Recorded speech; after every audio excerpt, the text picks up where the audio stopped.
حلوين، عاملين ايه النهارده؟ ان شاء الله هنتكلم عن مكنه تحضير القهوه اللي هو مكنه اوكا ارزوم ريتش. دي هي اصلا تركيه الصنع. دي بتبقى حوالي 700 واط. دي بتنزل منها لونين، اللون السيلفر واللون التاني بيبقى نحاسي، برضو بيبقى جميل قوي. بيجي معاها معيار لمعايره القهوه مثلا او النسكافيه او السكر، والفرشه دي بتبقى للتنظيف. تمام. وبعدين معانا كمان ان القهوه دي ليها مميزات، طبعا بيستخدم لها مش حبوب قهوه او حاجه، بيستخدم لها القهوه المطحونه او النسكافيه اللي هو بيبقى ايه مطحون.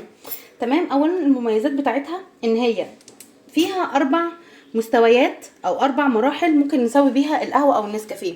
اولا دي بنستخدمها في اللبن، اي حاجه بلبن، يعني مثلا قهوه بلبن، نسكافيه باللبن، مثلا هوت شوكليت، اي حاجه فيها لبن ممكن نستخدمها من الزرار الاخير الرابع ده.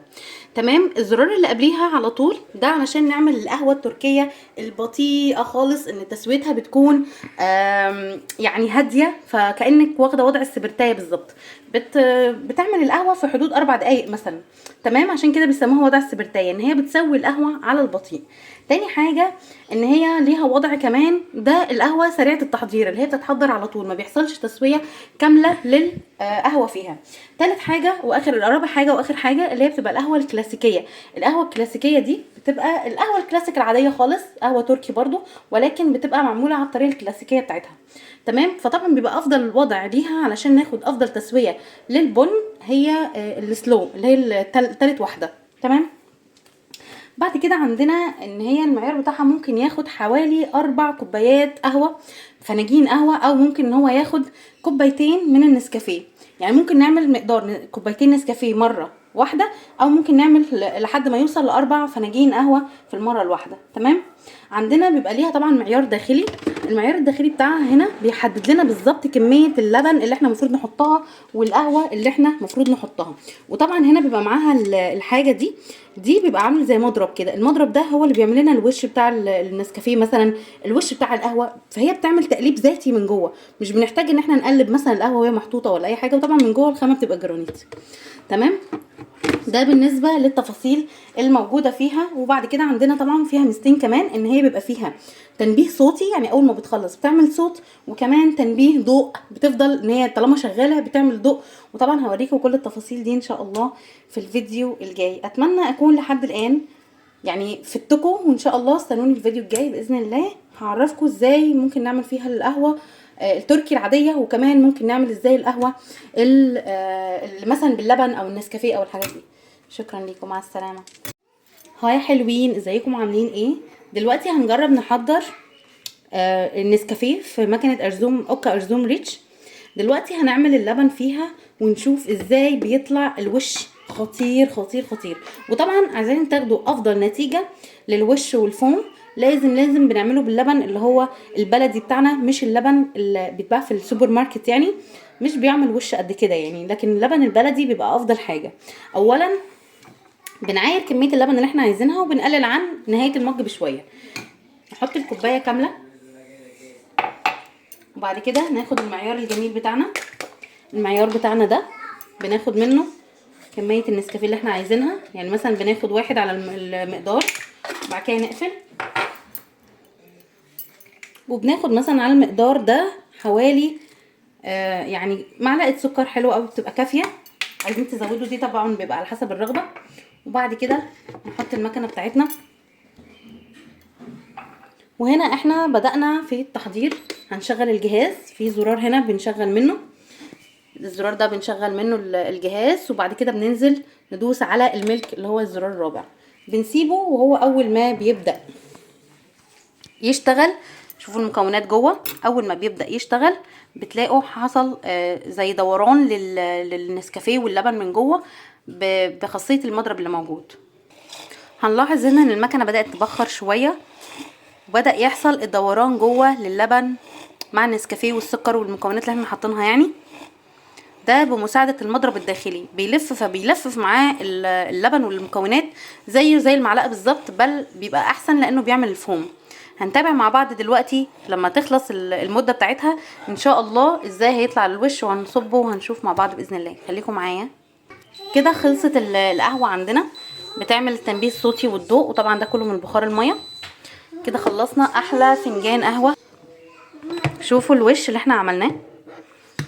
دلوقتي هنيجي نصبه عشان نشوف اطعم نسكافيه ممكن تدوقوه بجد. كله عباره عن فوم. شايفين الرغوه؟ شايفين الرغوه؟ عشان كده قلت لكم لازم الكوبايه تبقى اقل شويه من الكميه المسموحه. وطبعا ده تنظيفه سهل جدا، بيتم بالفرشه بتاعتها تحت الميه وبندعك من غير اي سلك، من غير اي صابون، من غير اي حاجه. هي بتنضف لوحدها بشويه ميه مع التقليب المستمر فيها تحت الميه، وخلاص على كده عملت لنا احلى فنجان نسكافيه او كوبايه نسكافيه باحلى وش خطير. شايفين؟ شايفين؟ والله بجد. يلا اشوفكم ان شاء الله في فيديو تاني عن القهوه التركي وازاي بتطلع برضو وش لطيف جدا، احسن كمان من النسكافيه. باي باي. هاي حلوين، عاملين ايه؟ دلوقتي هنجرب نعمل القهوه التركي الجميله قوي قوي قوي، التسويه المظبوطه قوي قوي على مكنه اوكا ارزوم اللي هي الريتش، بنظام السبرتايه، يعني زي ما بيسموه كده وضع السبرتايه، علشان بيسوي القهوه ببطء شديد حوالي 4 دقايق على ما يستوي البن ويبقى ايه مستوي تماما، يعني فاسمه التسويه البطيئه. اولا بنعاير الفنجان بتاع القهوه بميه، بس بتكون اقل شويه من الاخر. تمام. بنمسك نحط كده المعيار الميه بتاعتنا، وبعد كده نجيب القهوه المطحونه. القهوه المطحونه بتاعتنا طبعا لازم تكون مطحونه، ما ينفعش فيها حبوب او اقراص قهوه، لا لازم قهوه تكون مطحونه. بنحط مثلا مقدار 1.5 من القهوه بالمعيار بتاعنا ده. على فكره ممتاز يا جماعه، ما تسيبوهوش ابدا. ماشي. وبعد كده بنجيب السكر، نحط بقى المعيار السكر اللي احنا عايزينه بالظبط. يعني انا مثلا القهوه بتاعتي هي نص معلقه كفايه قوي سكر، عشان ما بحبهاش مسكره قوي يعني. خلاص كده تمام. كده عملنا اول خطوتين في القهوه، بنركبها على مكانها تحت، وبعد كده نيجي نشغل هنا، ندوس على النظام اللي هو البطيء اللي هو نظام السبرتايه، مكتوب عليه اصلا سلو، ندوس عليه. هي كده تبدا تشتغل معانا. طبعا مجرد ما الميه ما تسخن من جوه بنبدا على طول يحصل اللي هي المضرب اللي جوه بيدور، فبيخلط لنا المكونات كويس جدا وبيعمل لنا الوش المظبوط. ان شاء الله هنشوف بعد ما نخلص. هنا بدا حصل الدوران بتاع المضرب اللي بيعمل لنا احلى فنجان قهوه بجد تركي بوش مظبوط. ميزه الجهاز ده ان هو مفيش يا جماعه مجهود، مفيش مجهود، انت بتحطي المكونات وبتسيبيها، فبجد يعني مفيش احسن من كده. هي كده خلاص مكنه القهوه خلصت. وطبعا شايفين البخار اللي بيطلع والليد اللي بيشتغل، الليد عمال يشتغل عشان يعرفنا ان هي خلاص خلصت. تعالوا بقى نشوف نفضي مع بعض. القهوه مستويه تماما، عملت لنا الوش تمام. ايه ده، عملت لنا احلى وش للقهوه بجد لكل عشاق القهوه التركي. طريقه سهله جدا، طريقه ما فيهاش اي مجهود، مجرد بتحطي المكونات يطلع لك احلى فنجان قهوه حرفيا. لاي تفاصيل ولاي معلومات تانية ما تترددوش ابدا ان انتوا تبعتولي. وطبعا زي ما قلنا الغسيل بتاعها سهل جدا بالفرشه، مجرد بس كده ما نحطها فيها تحت الميه خلاص نطفت. اتمنى لكم تجربوها ان شاء الله لانها فعلا تستحق. وشكرا جدا على متابعتكم ومع السلامه.